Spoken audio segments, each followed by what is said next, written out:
Wanted to show some of the other things that I work on besides things like the pinball machine and some of the other more technical projects. I've got some landscaping that I do. This is pretty time consuming what I've got here.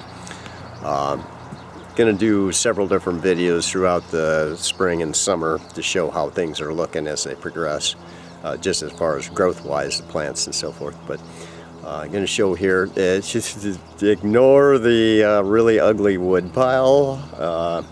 That's kind of the eyesore in the whole thing. But I'm going to flip this around and we're going to kind of do a little walkthrough here. So what I've got is I'm trying to build up some height in the yard, and so I ended up doing things. I put in these paver stones, kind of making a little pathway.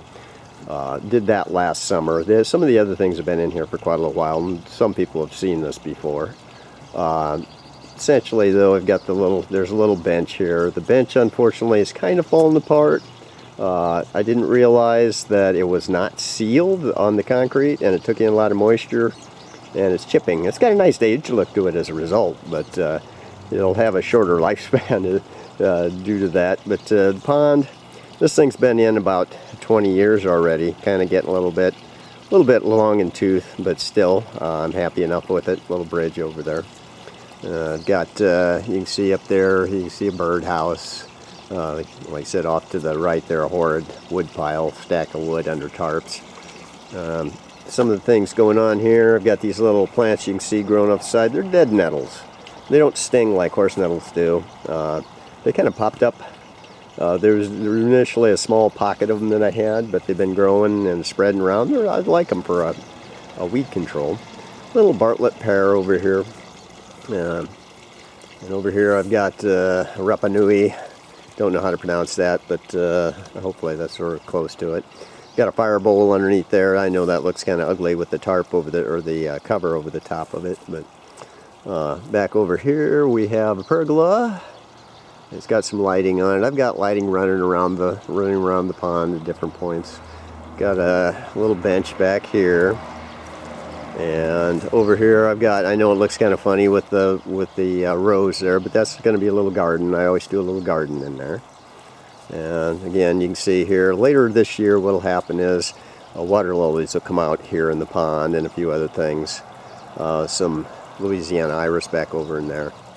A little apricot tree. I'm hoping this year to get a little bit more of a yield. Prior years, 2 years ago, I got 3 tiny little apricots out of it. Last year I only got a single apricot, but it was full size. And I'm hoping this year that it comes into its own and gives me a few more apricots. Looking forward to that. The one single one that I had last year was delicious. It's true to the seed that I raised it from.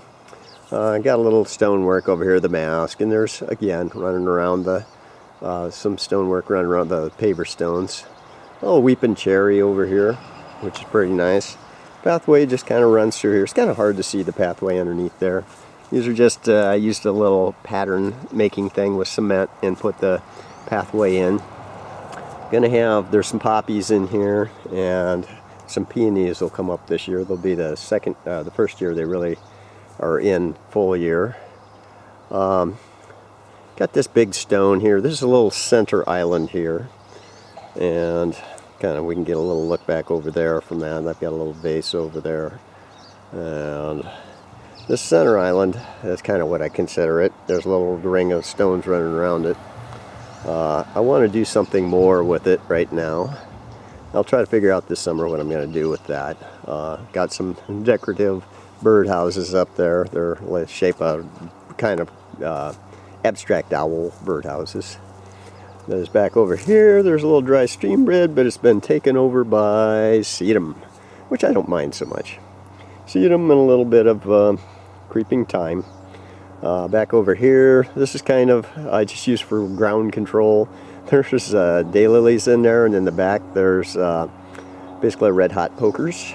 Some ferns back in here, more daylilies. Here you can see, I think this is called snow and summer or something like that. Blooming quite prolifically. Got a few apple trees back over here. They're trained upright. They only get about 2 foot wide at the most. They'll grow a little more as they're going. They yield some nice apples. Again, here's a look up at those bird houses. Got back over in this side over here. Got a strawberry bed, kind of hard to tell. But there's strawberries back in there. I'll clean that up after later here in spring. This is some of the things that keeps me really busy weeding. Got a couple blueberries back in there, even though it's hard to tell. And if you look at things here, you know, again, there's that hordwood pile back there. I got some cafe lights strung all the way around. They come around here, up above. It's kind of hard to see on that with the lighting, but that big stone over there, which is kind of a nice center point. And I just kind of back over in here, kind of built up, you know, again, I've got this raised up for some height variation, that big vase or urn that I've got some creaming thyme spilling out of. Anyway, this is where it's at now. And later on, I'll have to do lots and lots of weeding from this point on until probably about July, actually, around in that point in time. And then all this will kind of wrap up. So, you know, that's this will keep me really busy. Last year, that's all I was able to do, almost until, like I said, late July. And then I have to switch over to doing other kind of projects, like fixing up things on the deck. But that's kind of where we're at there with that. So, well, again, I'll take more of these of the garden, show how it progresses as the plants come out. So, hope that was something that was enjoyable.